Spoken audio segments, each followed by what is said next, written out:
That's our room. Right? That's our room. This is our room. See it?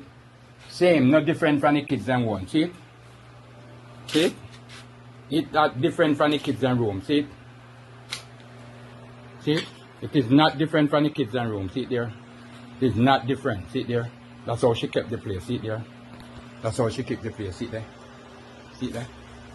It's not different from the kids and room. See how she keep the place? See it there? That's how she keep the place. Garbage up and garbage. See them there? She frettling, all of these things where you see she eat and drink and drop them there. That's her room. It's not the kids that come in here can do that. That's she. I watch her. She drink and just put them down all over the place. All over the place. See them there? See them there? That's how she do it. That's how she keep the room. See them there? This woman, I tell you man, this woman is not easy. It's not that easy. I'm going through a lot all these years. See all these curtains? I buy these curtains at Kishko. From the Liverpool Grove, 11 years now. I have these curtains. See, them never change. She don't buy nothing for the house. She don't change nothing. 11 years now from the Liverpool Grove. These curtains, I buy them at Kishko. See them there? That's why in the house. She not buy nothing whatsoever carry come here. Nothing whatsoever she buy in this house here. Nothing. Nothing. Not even a little thing to put plate in. See there? See where she put plate in. See them there? See them there? Garbage, this is what you give the kids them. Whole shovel. This is what you give the kids them. The whole shovel for use as a dust. To take up the garbage. Sweep it in the shovel and take up the garbage and ground. That's what she use. She never buy a dustpan yet. Never. This woman is just nasty, nasty, nasty. Only thing she know if do a walk up and down pan road at night with man all over the place. Welcome to True Jamaica Buzz, news and entertainment with Buzz. The video that you just saw at the start of this is of a Jamaican living in Turks and Caicos, Grand Turks. His name is Melvin Wellington, Jamaican like me say. He's married to this lady, picture on the screen as I speak. His picture with his daughter and himself. Picture on the screen of his wife. She's from Haiti. Melvin is from Jamaica, like I said. So the video that you saw is of the situation of the house in which Melvin and his wife and his child lives. Well, he don't live there no more because it is said that the wife took a toll or she was a part of a conspiracy and took out this man, took away his life. More than likely, she is in the custody of the police. However, based on what she's saying, is that the man was touching up the little daughter, the little girl.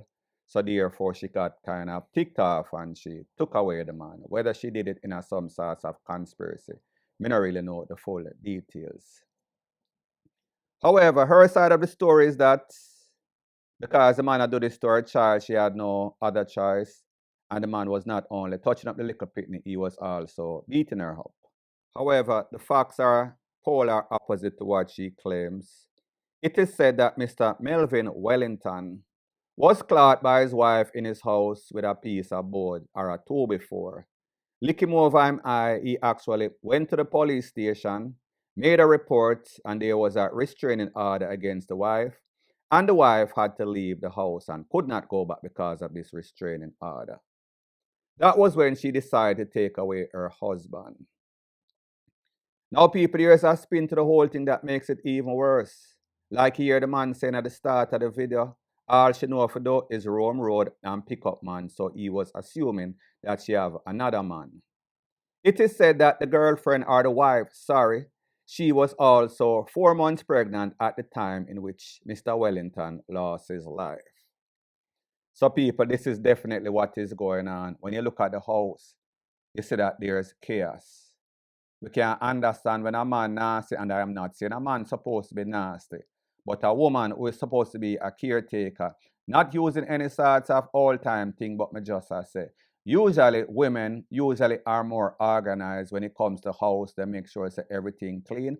Not to say it's not any type of all-time woman, rete, lele. Me just say women are usually neater than men. When you see the chaos that is going on in this house, it speaks volume that not only she is nasty, not only she is not taking responsibility, not only she is careless. So therefore, this speaks volume of the type of person that we are dealing with. It also kind of speaks volume about the man, because if you're a man and you have a woman, you're supposed to have some sort of discipline in the house, knowing that the house is supposed to be kept at least decent. This is not something that is a one-day dirt or a one-day messiness. This is something that has been going on for a long time, meaning that chronic messiness. So therefore, he let it get out of hand. And we saw that definitely could not say anything to this lady, because she was some sort of bullbucker and dopey conqueror, and it ended up conquering his life. Moral of the story to all of this is that men out there, women out there, make sure that you get somebody that is compatible with you. If you live in an environment where every day you are cuss and fight, and people are lick each other with both cross eye, people are threatening to take away people's life, and even worse, is that that person is cheating. That person have a second life outside of that home in which you are married to that person. So the moral of the story in all of this is that when you see all these signs, when you see the violence, when you hear the abusive, when you see everything that is bad, it tells you that these persons are not compatible. Don't let it get to the furthest extent. This man did not take heed. This man caught himself in a situation which he know was bad, and it got to the worstest extent, and he lost his life. And then this lady is going to go to prison for the rest of her natural life. So therefore, that child or children in that house will now have to go to some sort of home with people that they don't know. Even though in the household that they were, it was chaotic, all sorts of fussing and fighting. Point blank and period. So the next thing that is popping in the news, it is about politics, politics, politics. It seems as if anything that Daryl Vaz has his hands on, it is not the Midas touch, it always turns chaotic. So we saw that Mr. Daryl Vaz made an announcement as the energy minister that they were not going to renew the license for the JPS, Jamaica PUSSY service, Tiefin JPS. That was supposed to be up in 2027. 2027, yes.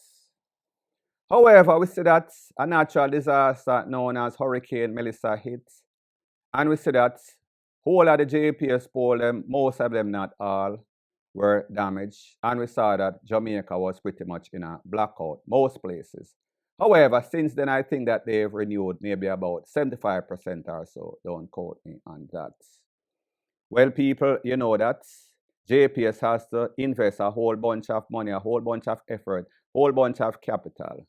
So therefore, that is going to change the complexion of that contract, or when it was supposed to be expired, meaning that there's going to be an extension without a shadow of a doubt. Well, people, the Senate met in a parliament, I guess, and this is exactly what took place. Take a listen, take a look, and then I'll give my piece. The Senate convened its first sitting in Gordon House yesterday, where national recovery efforts and governance issues came under sharper scrutiny following the passage of Hurricane Melissa. After a presentation by Senator Dr. Dana Morris Dixon, the opposition pressed the government on several matters, among them the handling of the Jamaica Public Service license. Opposition Senator Cleveland Tomlinson rose in Parliament on Friday to challenge the government's announcement that JPS will not be granted a new license when the current agreement expires in 2027. The newly appointed senator pointed to reports suggesting that the timing and nature of the announcement have already stirred unease within the energy sector, placing JPS at a strategic disadvantage amid Hurricane Melissa recovery efforts. Does the government accept that it erred when it prematurely announced the intent to end the JPS school license, which, according to what the permanent secretary said at PAAC, has put the company in a precarious position now to find financing to support recovery, and that they have requested an extension of the license? Opposition Senator Cleveland Tomlinson. In her response, Senator Dr. Dana Morris Dixon defended the government's position, asserting that the decision not to renew the license is deliberate. Electricity costs in Jamaica is one of the highest you will find. And so we as a government feel that we have a responsibility to the people of Jamaica. We did not err in announcing the ending of the license. Now, you asked about extending the JPS license. We understand that there has been a Category 5 hurricane, and our priority is getting electricity back as quickly as possible to all those who have been affected. Obviously, that means that there will be financing needs on the part of JPS. And so the government is exploring the potential of an extension. Now, people, first thing first, you heard that the opposition minister on energy was there. However, the Minister of Energy, I think, is Darrell Valls, part of his portfolio. He definitely was missing. Maybe he's trying to find budget stuff that budget claimed that he lost, whether it was lost or not. Don't know why he was not present, especially when they were speaking about JPS, which is affecting a whole bunch of persons in Jamaica negatively in most ways. Now, people, when the government made the announcement that they are not going to renew the JPS license when it expires in 2027, if you had an iota of sense, you would know that that is politics talk. Politics talk is just like bedroom talk. Only difference in bedroom talk, you get some PUMs, or for the woman, you get some COCKY. You're getting something that is pleasurable. However, when it comes to politics talk, you're pretty much getting the FUCK, meaning the polar opposite way. You're getting screwed. What this means is that the government was making a promise that it knew that it could not fulfill, meaning that they were not making any sorts of preparation. There were not any alternate energy company that was going to take over and serve the country. Unless, of course, everybody get rich and get solar panel and buy mansions in the sky. That was not going to happen. However, they now have an excuse why they will have to renew this license, and people understand that. Because JPS got a whole bunch of damage, and JPS will have to invest in everything from a pin to an anchor. So therefore, JPS, without a shadow of a doubt, license will be renewed for the foreseeable future, maybe until about 2030, based on the amount of investment that they are going to make, and based on that they will have to recoup this money. So you hear the information minister saying that JPS was under scrutiny and they were thinking about not renewing their license because of the cost of energy in Jamaica. JPS meaning the most expensive in the whole world globally. Now, people, here's the funny thing about that. You're an energy company, however, you are not energy efficient. However, every month them send you a message, well, your bill went up 10% or your bill went down 10%, thanks, continue doing it, even though they know they do not mean it, because less money that you pay is a less profit for them. So therefore, it is just FUCKRY. My point is that, how is it that a barrel of oil, liquid energy, whatever source of energy you are using, is the same all over the world? That means that if US pay this, Jamaica pay this. So even though the US or US companies might be buying bigger bulk, Jamaica is still getting a good price for these oil or energy source. However, if you don't invest in energy efficient components that run the electricity, then the cost is always going to be higher. Even worse, meaning that you are a monopoly, so therefore there is no competition. So pretty much you can get these people, turn them over, flip them over, back them up. No KY jelly, no Vaseline, meaning that the people are getting screwed. And that is exactly what is going on. So people, be prepared, because these JPS bills are going to go up sky high for the immediate, midterm, and long-term future. Jamaica is going to be screwed because we are not going to get any better rates, and there's not going to be any sorts of competition. So therefore, it's either una go stick up some bank, get some money, get some solar panel, solar source in your house, or you're going to be screwed. A whole lot of light is going to be cut off, even more than Melissa. Point blank and period. So the next thing that is popping in the news, maybe about a decade, couple of years ago or so, there was a song by an artist known as I Maroon. It was called Me Salt, Me Salt, Me Salt, Me Salt. However, this is the remix. This is called Jamaica Get FUCK. Now I say that we are salt based on a couple of occurrences in which we saw that Jamaica was hit by Hurricane Melissa, Category 5. We saw that Jamaica went to the national stadium where they got a layup, a slam dunk. All they had to do is score one goal, but the ball is licking all over the place, with the exception of going at the back of the net. The players were not playing ish. Them just a kickball, so play a wild ball, come like a bunch of cavemen a play football. And then we saw that Miss Jamaica Universe went to the pageant and she pretty much fell, walking, strutting sexily, and then she just fall off of the stage. And her whole career, she fell out of the competition, is the moral of the story. Well, people, it seems as if the JFF has made a decision as to who is going to be the new coach. We see them try Rene Simons a couple of times. 1998 successful. The time he came back, he was like a bum. We see them bring in Tapa Whitmore a couple of times. He was a bum on all occasions. And then we see that they've made a decision that Mr. Speed is going to be the interim coach until March of 2026. Now, people, here's my prediction as it pertains to that coach and as it pertains to Jamaica chances of actually going to the World Cup. If you cannot score on a slam dunk, if you cannot score on a layup when you're 7 foot right over the basket, all you have to do is just pretty much put it inside, easy as 1, 2, 3. What is the odds? What is the probability and possibility that you're going to go in a playoff situation where you don't have the home court advantage, where other persons more than likely is hungrier than you, more than likely they have team chemistry? What is the odds? But people like me say, keep hope alive, hope for the best, and expect the worst. So we see that the JFF has made a decision that Mr. Speed is going to be the interim coach until then, and then they're going to make a determination or a decision as to who is going to be the long-term, meaning full-time coach. Well, people, Mr. Craig Butler had something to say as it pertains to that, and he's not very convinced that it was a good decision. And this is exactly what he had to say. Take a listen, take a look, and then I'll give my piece. Good afternoon. This won't be a long live. It will be a direct one. And it's very clear, as I said before, that this whole thing was engineered. Ronald Speed was appointed as chairman of the technical committee.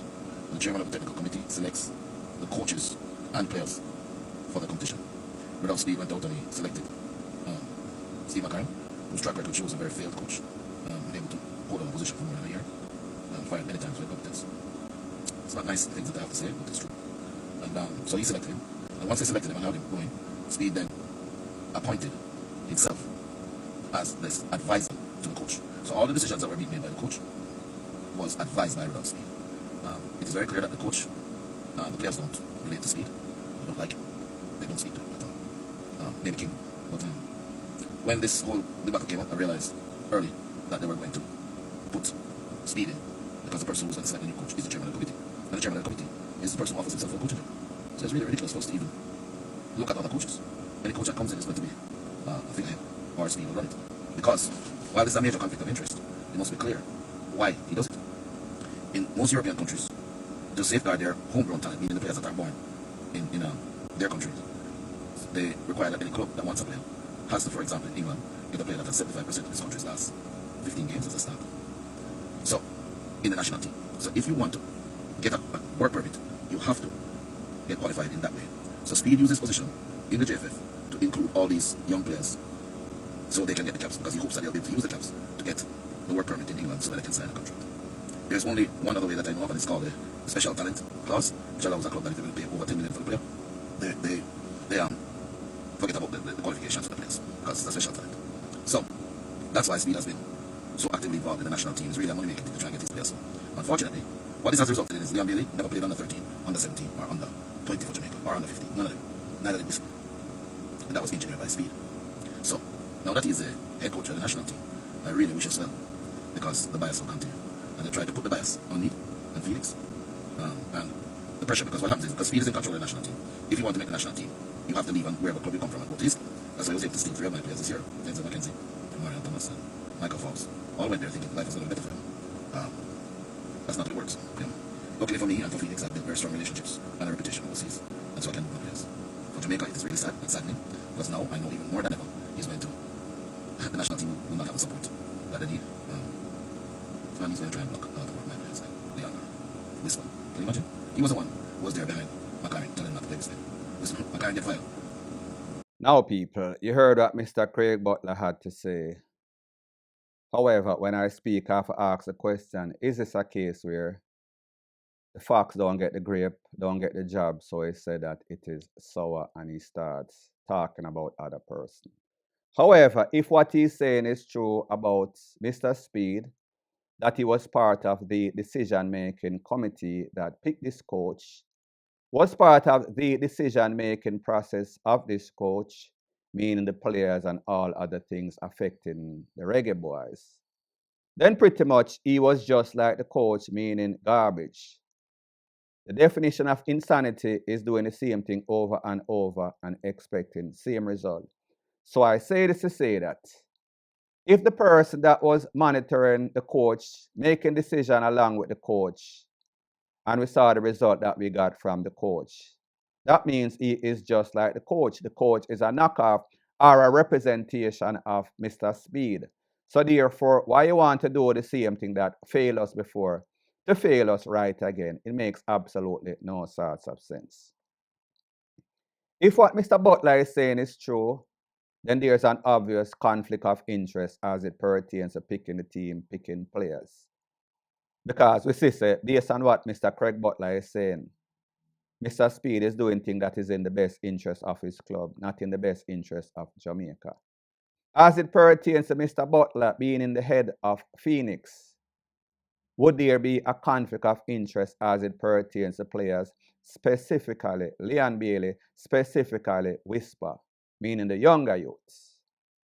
So if Mr. Craig Butler was the coach, would he put in his players that he has from Phoenix because he knows that he might give them highlight? He knows that they are going to be making money. Hence, his company, meaning Phoenix, was going to be making money.